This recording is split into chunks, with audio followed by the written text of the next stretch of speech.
हर कामयाब आदमी के पीछे उसके मैनेजर का हाथ होता है, चाहे कोई भी हो। जितने भी मैं कामयाब आदमी को मैं जानता हूँ, चाहे मेरे गुरुदेव ओशो हों या फिर कोई भी फिल्म स्टार हो या फिर आज के कथा जगत के बाबा बागेश्वर हों, इन सभी के कामयाबी के पीछे इनके मैनेजर का हाथ है। और मेरे जीवन में कम से कम 5 लोग ऐसे हैं जिन्हें मैं अपना मैनेजर कह सकता हूँ। मैनेजर कह के मैं किसी को अपने छोटा नहीं कह रहा हूँ, मैं ये कह रहा हूँ कि उन्होंने मेरे जीवन को व्यवस्था देने की कोशिश की है। लेकिन मैं हमेशा अपने आप को अपने मैनेजर से ज़्यादा बुद्धिमान मानता रहा हूँ, जिसका नतीजा ये है कि दुनिया में कहीं का नहीं रहा।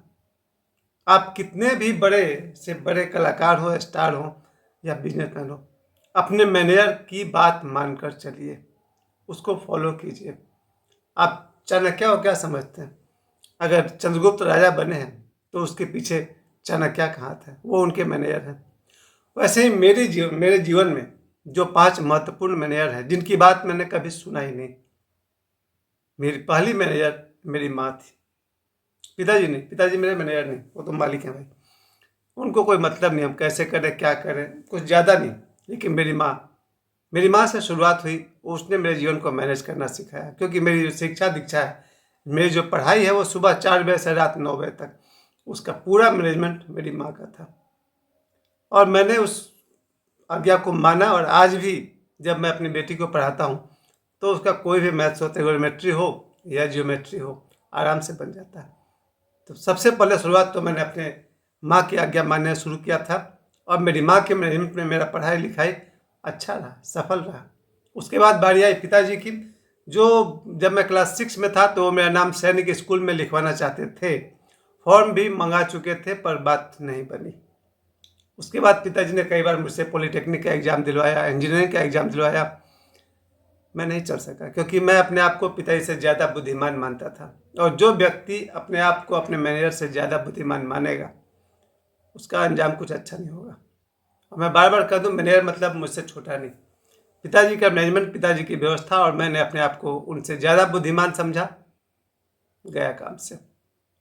पिताजी के बाद मेरे जीवन में जब मेरा मुंबई का करियर शुरू हुआ तो कोई भी व्यक्ति ऐसा नहीं था जिसे मैं अपना मैनेजर कहूँ। थोड़ा बहुत दोस्तों ने साथ दिया, लेकिन मैं फिर भी बता दूं, मैनेजर सिर्फ एक व्यक्ति का नाम नहीं होता है। कभी कभी आप स्वयं ही इतने विवेकवान होते हैं कि आपका विवेक ही आपका मैनेजर है। जिस व्यक्ति का कोई भी मैनेजर दिखाई नहीं पड़ता हो, समझिए उसका अपना विवेक, उसका अपना ज्ञान उसका मैनेजर है। लेकिन मेरे जीवन में आगे फिर बात बढ़ी जब मेरी शादी हुई, मेरी धर्मपत्नी आई, पर वो मेरे मैनेजर कभी नहीं रही। क्योंकि उन्होंने घर संभाला, मेरे किसी भी काम में उनका कोई इंटरफेयर नहीं। किस स्कूल में पढ़ाते हैं, कहाँ ट्यूशन पढ़ाते हैं, कभी कोई लेना देना उनका नहीं रहा। उन्होंने साफ साफ घर संभाला, मेरे काम में उन्होंने कभी इंटरफेयर नहीं किया। तो इस मामले में मैं कह सकता हूँ मेरी पत्नी कहीं भी मेरा मैनेजर नहीं रही। पर वो उनके साथ बिताया हुआ 13 साल बहुत ही सफलतम रहा। जाते तक मेरा इनकम भी अच्छा रहा। तो लेकिन वो मेरी मैनेजर कभी नहीं रही। वो मेरे जीवन साथी हैं, जिसे कहते हैं ना सोलमेट, वही है। लेकिन वो अपने पीछे 2 मैनेजर छोड़ गई हैं। एक तो मेरी बेटी और दूसरा मेरा बेटा। ये दोनों अभी प्रेजेंटली मेरे सबसे बड़े मैनेजर हैं। कल ही मैं एक वीडियो अपलोड कर रहा था व्हाट्सएप पर, मेरे बेटे का फ़ोन आया, इसको नहीं डालना है, हटा दीजिए। मैंने तुरंत हटा दिया, क्योंकि अब मैं एक बात समझ गया हूँ, अपने मैनेजर की बात मानो, अपने प्रबंधक की बात मानो। कोई भी ऐसी बात जो मेरा बेटा कहता है कि ये काम नहीं करना चाहिए, थोड़ा सा विचार करता हूँ, क्योंकि उम्र का तजुर्बा मेरे पास है। तो उम्र में छोटा है, वो 20 साल का है, मैं 53 साल का हूँ। लेकिन इसका मतलब ये नहीं कि मैं बुद्धिमान हूँ और वो कम बुद्धिमान है। उम्र से बुद्धि का ज़्यादा लेना देना नहीं है, अनुभव का लेना देना हो सकता है। फिर भी मैंने ये बात सीख ली है, अपने मैनेजर की बात मानकर चलो। अगर कामयाब होना है तो मैं जो कुछ भी करता हूँ अपने बेटे को बताकर करता हूँ या उसके कहे अनुसार करता हूँ। क्योंकि अब मैं यही सूत्र समझ गया हूँ, कामयाब वही होता है जो अपने मैनेजर की बात मानकर चलता है। कामयाब होना है तो मैनेजर को फॉलो कीजिए, वो जो बोले वो कीजिए। और जो मेरी दूसरी मैनेजर है, मेरी बेटी, सुबह से शाम तक का भी जो मेरा रूटीन वर्क है वो भी मेरी बेटी मैनेज करती है। ये करना है, ये नहीं करना है, ये इतना बजे करना है, वो उतना बजे करना है। और घर के बाहर जो भी मेरा एक्टिविटी है, मेरा जो कुछ भी काम है, वो सब के पीछे मेरी बेटी का मैनेजमेंट काम करता है। इन दिनों जैसा कि मैं अपने प्लॉट पर जाता हूँ, जो मेरे घर से 1 किलोमीटर पश्चिम में है, परगाबाद तालाब के पास माँ काली का मंदिर, उसके बगल में जो प्लॉट है, वहाँ मुझे कब जाना है, कितना बजे जाना है, किससे बात करनी है, क्या बात करनी है, पूरा का पूरा मैं अपने मैनेजर को फॉलो करता हूँ। जो मेरा मैनेजर कहेगा मैं बिल्कुल वही करता हूँ। मैं अपने आप को अपने मैनेजर से ज़्यादा बुद्धिमान नहीं मानता हूँ। शायद जीवन में जब कभी मुझे कोई कामयाबी मिले तो मैं कहूँगा हर आदमी के कामयाबी के पीछे उसके मैनेजर का हाथ होता है। इसके अलावा जो मेरे जीवन में सबसे ज़बरदस्त मैनेजर अगर किसी को कहा जाए तो मेरा छोटा भाई, जो बचपन से मुझे कोशिश किया गाइड करने का। उम्र में छोटा है लेकिन तजुर्बे में छोटा नहीं है, अनुभव में छोटा नहीं है, एजुकेशन में छोटा नहीं है। मैंने तो सिर्फ ग्रेजुएशन किया है, वो MBA किए हुए हैं। जो मेरा छोटा भाई है, अगर मैं उसकी बात मानकर शुरू से चलता तो शायद आज मैं कहीं और होता, लेकिन मैं अपने आप को हमेशा उससे ज़्यादा बुद्धिमान मानता रहा हूँ।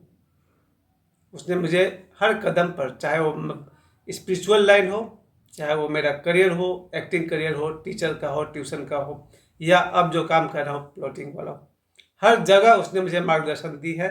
बल्कि मैं कहूँगा प्रबंधन कर रहा है। अगर मैं कहूँ कि वो मेरा सबसे बेस्ट मैनेजर है तो ज़्यादा सही होगा। फिर भी 2025 में मुझे एक बात समझ में आता है कि हम में से जो कोई भी कामयाब होना चाहते हैं, या तो उनके जीवन में कोई ना कोई उनका भी मैनेजर हो, चाहे माँ हो, बाप हो, भाई हो, दोस्त हो, कोई भी हो सकता है, या फिर अपने विवेक को अपना मैनेजर बनाए। आपका जो अंतर्ज्ञान है उसे अपना मैनेजर बनाइए। सॉरी वो जो भी राय देगा सही राय देगा। अगर आप अकेले हैं तो भी जिस दिशा में कामयाबी चाहिए, आंखें बंद करिए, अपने भीतर जाइए, अपनी आत्मा से पूछिए, वहाँ मार्ग मिलता ही मिलता है। वहाँ से कभी कोई निराश नहीं लौटा है। 2-4 दिन पहले ही मुझे मेरा भाई कह रहा था, अपने आप से पूछिए, उत्तर मिल जाएगा। ये बात बहुत पहले ओशो ने अपने एक प्रवचन में कहा है। किसी भी प्रश्न का, खास करके मानसिक उलझन के प्रश्न का या ऐतिहासिक प्रश्न को भी, अगर आप जानना चाहें कि हल्दी घाटी का युद्ध कब हुआ था, शायद आपके अंतर्मन को वो भी पता है कि ये पहाड़ कब बना था, ये पहाड़ में मंदिर कब बना। अगर गहराई से प्रश्न पूछा जाए तो सभी प्रश्नों के उत्तर हमें अपने भीतर ही मिल जाएंगे। यहाँ तक कि ओशो ने कहा है, हमारे शरीर का कोई भी बीमारी हो, उसका समाधान जो योग से संभव है वो हमारे शरीर को पहले से पता है।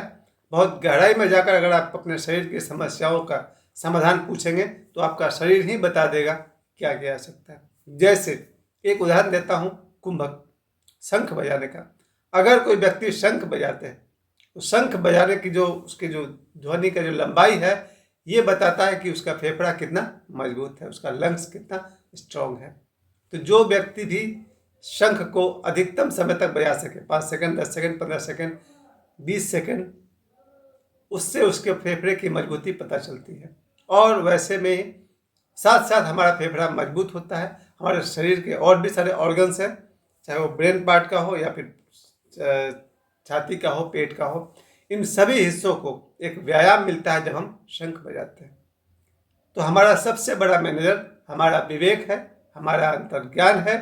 आप किसी भी प्रश्न का उत्तर उस विवेक से पा सकते हैं। वो कला हमें सीखनी होगी, और वही कला के विषय में कल मैंने कहा था, ध्यान, मेडिटेशन। और बाहर की दुनिया में अधिकांश आदमी की जो पत्नी होती है वो उनका मैनेजर होती है। और मुझे लगता है जहाँ जहाँ पत्नियों ने मैनेजमेंट का काम संभाला है, वहाँ वहाँ पति को कामयाबी मिली ही मिली है। मैं अपने जीवन में शायद 80% व्यक्ति को जिन्हें मैं सफल देखता हूँ, ये वही लोग हैं जिनकी मैनेजर उनकी धर्मपत्नी है। और 20% लोग जो अपने आप को पत्नी से ज़्यादा बुद्धिमान मानते हैं, उनकी स्थिति कुछ ज़्यादा अच्छी मैंने तो नहीं देखी है। पर हो सकती है, अपवाद सब जगह होता है, एक्सेप्शन सब जगह होता है। पर लगभग मेरा अपना मानना है, सभी को जिन्हें कामयाब होने का, सबको, लगभग सभी को कामयाब होने की इच्छा है, कुछ साधु संतों को छोड़ करके। जिनको भी कामयाब होने की इच्छा है, सबसे पहले वो मैनेजर को फॉलो करें, अपने मैनेजर की बात माने। सब कोई जिन्हें भी लगता है कि उन्हें जीवन में सफलता चाहिए, चाहे मैनेजर उनका मित्र हो या गर्लफ्रेंड हो, भाई हो, बहन हो, बेटी हो, कोई भी हो, मैनेजर की बात माननी चाहिए, उसको फॉलो करना चाहिए। मेरा अपना मानना है, इस समय अगर मैं कहूँ कि मैं 3 लोगों को अपना मैनेजर मानता हूँ, अपनी बेटी को, अपने बेटे को और अपने छोटे भाई को। इसके अलावा भी जीवन में आगे भी कुछ लोग और हैं जिनकी बात मैं मानता हूँ। मुझे तो अभी भी यही कहना है, कामयाब होने के लिए मैनेजर की बात मानना बहुत ही ज़रूरी है। धन्यवाद।